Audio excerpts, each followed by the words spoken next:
আজ আমরা এমন একটা জায়গায় যাব যেটা আক্ষরিক অর্থেই আমাদের এই আধুনিক পৃথিবী থেকে সম্পূর্ণ বিচ্ছিন্ন। মানে একটু ভেবে দেখুন, আজকের দিনে যখন হাতের মুঠোয় পুরো বিশ্ব, তখন এমন একটা দ্বীপ আছে যেখানে সময় যেন হাজার হাজার বছর ধরে থমকে দাঁড়িয়ে আছে। আধুনিক মানুষের প্রবেশ সেখানে এক প্রকার অসম্ভব বললেই চলে। চলুন নর্থ সেন্টিনেল আইল্যান্ডের এই রুদ্ধশ্বাস এবং অজানা ইতিহাসে আজ একটি ডুব দেওয়া যাক। প্রভু, এই দ্বীপটি কি শয়তানের শেষ দুর্গ? আমার ভয় লাগছে। কথাগুলো শুনলেই কেমন যেন গা ছমছম করে ওঠে, তাই না?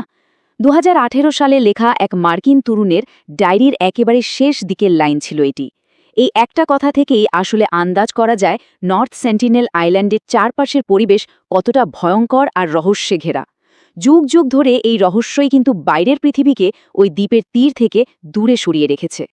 পর্ব ১ নিষিদ্ধ দ্বীপ। আচ্ছা, ১৯৮১ সালের একটা সত্যি ঘটনার কথা বলি। বঙ্গোপসাগরের বুকে তখন প্রচণ্ড ঝড়। প্রিমরোজ নামের একটা বিশাল মালবাহী জাহাজ পথ হারিয়ে সোজা ধাক্কা খেল এই দ্বীপের ধারের পাথরে। আটকে পড়া নাবিকরা যখন রেডিওতে পাগলের মতো সাহায্যের আবেদন করছেন, ঠিক তখনই সমুদ্রতীরে এক হাড়হিম করা দৃশ্য তাদের চোখে পড়ল। তারা দেখলেন জঙ্গল থেকে বেরিয়ে আসছে একদল আদিবাসী, হাতে তাদের ধারালো তীর আর বর্ষা। জাহাজে পৌঁছানোর জন্য তারা রীতিমতো ছোট ছোট নৌকা তৈরি করে শুরু করে দিয়েছে। ভাবা যায় অবস্থাটা। সারা রাত ওই নাবিকরা জাহাজের ডেকে বসে আতঙ্কে কেঁদেছিলেন। ভাগ্য ভালো, পরের দিন সকালেই একটা হেলিকপ্টার এসে তাদের উদ্ধার করে। আরেকটু দেরি হলে যে কি হতো সেটা আর নাইবা বললাম। ঠিক এই কারণে, চরম বিপদের কথা মাথায় রেখেই ভারত সরকার এই ৭২ বর্গ কিলোমিটার দ্বীপটার চারপাশে প্রায় ৯ কিলোমিটারের একটা ভীষণ কড়া সংরক্ষিত এলাকা বা এক্সক্লুশন জোন তৈরি করেছে। এই সীমানায় ঢোকা সম্পূর্ণ বেআইনি, আর সত্যি বলতে এটা একেবারে মৃত্যুকে ডেকে আনার সমান। তবে আইনের চেয়েও বড় কথা কি জানেন? স্বয়ং সেন্টিনেলিস উপজাতি আসলে কাউকে তাদের ধারে কাছে ঘেঁষতে দেয় না। পর্ব ২ বরফ যুগের আদিবাসী। বিজ্ঞানীদের হিসাব অনুযায়ী আজ থেকে প্রায় ৬০ থেকে ৭০ হাজার বছর আগে এই মানুষদের পূর্বপুরুষরা আফ্রিকা থেকে এশিয়া এসেছিলেন। ধারণা করা হয় সেই বরফ যুগে, যখন সমুদ্রের জলস্তর অনেক নিচে ছিল আর পৃথিবীটা প্রায় বরফে ঢাকা ছিল, তখন খাবারের সন্ধানে হাঁটতে হাঁটতেই তারা এই দ্বীপে এসে পৌঁছান। একটু চিন্তা করে দেখুন, যখন মিশরের পিরামিড তৈরি হয়নি, মানুষ ভালো করে লিখতেও শেখেনি, সেই সময় থেকেই তারা ওখানে আছে। আর সবচেয়ে আশ্চর্যের বিষয় হলো, এই আধুনিক যুগেও তারা ঠিক একইভাবে বেঁচে আছে, একদম আদিম যুগের মতো। তাদের ভাষা, তাদের সংস্কৃতি, সব কিছুই বাইরের পৃথিবী থেকে পুরোপুরি আলাদা। তবে এই প্রাচীন জীবনযাত্রার কিন্তু একটা দারুণ দিকও আছে। ২০০৪ সালের সেই ভয়াবহ সুনামির কথা নিশ্চয়ই মনে আছে। আধুনিক প্রযুক্তিতে মোড়ানো শহরগুলো যখন সুনামির আঘাতে মুহূর্তের মধ্যে তাসের ঘরের মতো ভেঙে পড়ল, তখন এই আদিবাসীরা কিন্তু বহাল তবিয়াতে বেঁচেছিল। অবাক লাগছে শুনতে? কারণটা হলো তাদের কাছে থাকা বংশ পরম্পরায় পাওয়া প্রাচীন জ্ঞান। সমুদ্রের গর্জন, বাতাসের গতিপথ আর পাখিদের হাবভাব দেখেই তারা বিপদের সংকেত একদম ঠিকঠাক ধরে ফেলেছিল এবং কোনো ক্ষতি হওয়ার আগেই সময় মতো উঁচু জায়গায় সরে গিয়েছিল। পর্ব ৩ শত্রুতার শেকড়। এখন মনের মধ্যে একটা প্রশ্ন আসা খুব স্বাভাবিক। তারা কি স্বভাবতই এমন আক্রমণাত্মক, নাকি এর পেছনে ইতিহাসের কোনো দায় আছে? ইতিহাস ঘাঁটলে দেখা যায় তাদের এই রাগ বা শত্রুতা আসলে তাদের একটা লজিক্যাল আত্মরক্ষার উপায় মাত্র। আর এর শেকড় লুকিয়ে আছে ইতিহাসের এক অত্যন্ত অন্ধকার এবং মর্মান্তিক অধ্যায়ের মধ্যে। সালটা ১৮৮০। মরিস ভিডল পোর্টম্যান নামের এক ব্রিটিশ অফিসার এই দ্বীপে গিয়ে এক বয়স্ক দম্পতি এবং ৪টে শিশুকে জোর করে অপহরণ করে পোর্ট ব্লেয়ারে নিয়ে আসেন। বাইরের জগতের সাথে তাদের এই প্রথম পরিচয়টাই ছিল এক চরম বিপর্যয়ের। বাইরের সাধারণ রোগের সাথে লড়াই করার মতো কোনো ইমিউনিটি বা প্রতিরোধ ক্ষমতা তাদের ছিল না। ফলে ওই বয়স্ক দম্পতি খুব দ্রুত মারা যান। এই ঘটনায় ব্রিটিশরা ভয় পেয়ে যায় আর শিশুগুলোকে কিছু নামমাত্র উপহার দিয়ে তড়িঘড়ি দ্বীপে ফেরত রেখে আসে। ওই বাচ্চারা ফিরে গিয়ে তাদের পরিবারকে ঠিক কী বলেছিল তা আজও কেউ জানে না। কিন্তু এই একটা ঘটনায় সেন্টিনেলিসদের মনে এমন এক গভীর ক্ষতের সৃষ্টি করে, যার ফলে তারা বাইরের পৃথিবীকে চিরতরে বয়কট করার সিদ্ধান্ত নেয়। পর্ব ৪ যে নারী শান্তি নিয়ে এসেছিলেন। গল্পের এই পর্যায়ে এসে একটু আশার আলো দেখা যায়।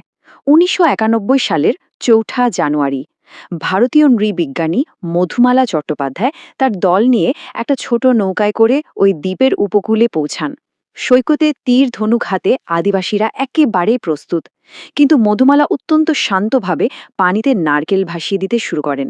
আর জাস্ট অবাক করা ব্যাপার, আক্রমণ করার বদলে তারা পানিতে নেমে সেই নারকেলগুলো সংগ্রহ করতে শুরু করে। ঠিক তখনই ঘটে এক অবিশ্বাস্য ঘটনা। জঙ্গল থেকে বেরিয়ে আসা একটা অল্প বয়সী ছেলে হঠাৎ মধুমালাদের দিকে তীর তাক করে। নৌকার সবাই তখন ভয়ের রীতিমতো কাঁপছে। কিন্তু তখনই ওই ছেলেটির পাশে থাকা এক সেন্টিনেলিস নারী সজোরে ধাক্কা দিয়ে ছেলেটির তীর ছোঁড়া আটকে দেন। এই ছোট কিন্তু অত্যন্ত ইমোশনাল ঘটনাটি পরিষ্কার প্রমাণ করে যে সেন্টিনেলিস্টরা বুদ্ধিমান, তাদের মধ্যেও মায়া মমতা আছে এবং তারা চাইলে অসাধারণ সংযমও দেখাতে পারে। ওই চরম মুহূর্তে মধুমালা দারুণ বুদ্ধিমত্তার পরিচয় দেন। তিনি অঙ্গি ভাষার একটা শব্দ ব্যবহার করেন, কাইরি, যার মানে হল মা বা চাচি। সাথে বলেন জাভা, মানে কাছে এসো। এই কয়েকটা শব্দ যেন জাদুর মতো কাজ করে। সম্পর্ক এতটা বন্ধুত্বপূর্ণ হয়ে ওঠে যে এক পর্যায়ে মধুমালা একটা সেন্টিনেলের শিশুকে নিজের কোলেও তুলে নিয়েছিলেন। বিশ্বাস করুন, ইতিহাসে এটাই প্রথম এবং শেষবার যখন সেন্টিনেলিসরা এত শান্ত আচরণ করেছিল। পর্ব ৫, ২০১৮ সালের মিশনারি ট্র্যাজেডি। এরপর আমরা চলে আসি একদম সাম্প্রতিক গতিতে ২০১৮ সালে। জন অ্যালেন চাও নামের ২৬ বছর বয়সী এক আমেরিকান মিশনারি ওই দ্বীপে যাওয়ার সিদ্ধান্ত নেন। তিনি পরপর ৩ বার সেখানে ঢোকার চেষ্টা করেছিলেন। প্রথম দিন তিনি কিছু উপহার নিয়ে গেলে একটি তীর সরাসরি তার বাইবেলে এসে লাগে। দ্বিতীয় দিন তিনি চিৎকার করে নিজের বিশ্বাসের কথা জানাতে চাইলে তারা রীতিমতো তীরের বৃষ্টি ছুড়তে শুরু করে। এরপর তৃতীয় দিন তিনি জেলেদের দূরে রেখে সম্পূর্ণ একাই দ্বীপে যান এবং আর কখনোই ফিরে আসেননি। বিশ্বজুড়ে এই ঘটনাটা নিয়ে প্রচুর বিতর্ক আছে। কেউ কেউ একে জনের চরম সাহসিকতা বলে মনে করেন, আবার অনেকের মতেই এটা ছিল একটা সংরক্ষিত উপজাতিকে ভয়ঙ্কর বিপদের মুখে ঠেলে দেওয়ার একটা চরম বোকামি। পর্ব ৬, যোগাযোগের মূল্য।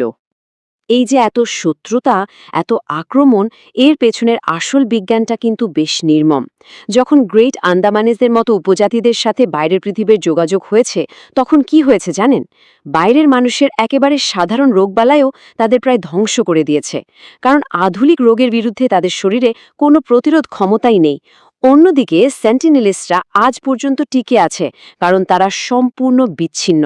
তার মানে জনের মতো বাইরের মানুষের সংস্পর্শ তাদের কাছে শুধু যে কালচারাল বা সাংস্কৃতিক দিক থেকে বিপদ তা নয়, এটা তাদের পুরো অস্তিত্বের জন্য এক ভয়াবহ বায়োলজিক্যাল সংকট। আমাদের একটা সাধারণ সর্দি কাশিও হয়তো পুরো উপজাতিকে পৃথিবী থেকে মুছে দিতে পারে। আচ্ছা, ২৫ থেকে ৫,০০০ জনের মতো মানুষের এই ছোট্ট সমাজটাকে কিন্তু মোটেও বিশৃঙ্খল ভাবার কোনো কারণ নেই। ২০০৪ সালের স্যাটেলাইট ছবি থেকে এক দারুণ তথ্য পাওয়া যায়। সেই ছবিতে ঘন জঙ্গলের ভেতরে বেশ পরিষ্কার রাস্তার কাঠামো দেখা যায়। এটা স্পষ্ট ইঙ্গিত দেয় যে তারা একটা অত্যন্ত সুসংগঠিত সমাজ। কিন্তু তাদের সমাজ ব্যবস্থা, তাদের ধর্ম বা প্রাত্যহিক জীবনযাত্রা ঠিক কেমন, তা আধুনিক মানুষের কাছে আজও এক বিশাল বড় রহস্য। পুরো আলোচনা থেকে শেষমেশ একটা বড় প্রশ্ন কিন্তু থেকেই যায়। আজ আমরা যখন মঙ্গল গ্রহে যান পাঠাচ্ছি, তখন এই পৃথিবীতেই এমন কিছু মানুষ আছেন যাদের ভাষাই আমরা কেউ বুঝি না। এই অতি সংযুক্ত বিশ্বে তাদের জোর করে আধুনিক করার বা যোগাযোগ স্থাপন করার অধিকার কি আসলে আমাদের আছে, নাকি তাদের অস্তিত্ব টিকিয়ে রাখার জন্য তাদের নিজেদের মতো শান্তিতে থাকতে দেওয়াই হলো মানব সভ্যতার আসল প্রগতি? এই অমীমাংসিত প্রশ্নটা একটু ভেবে দেখবেন। আজ এ পর্যন্তই। খুব ভালো থাকবেন।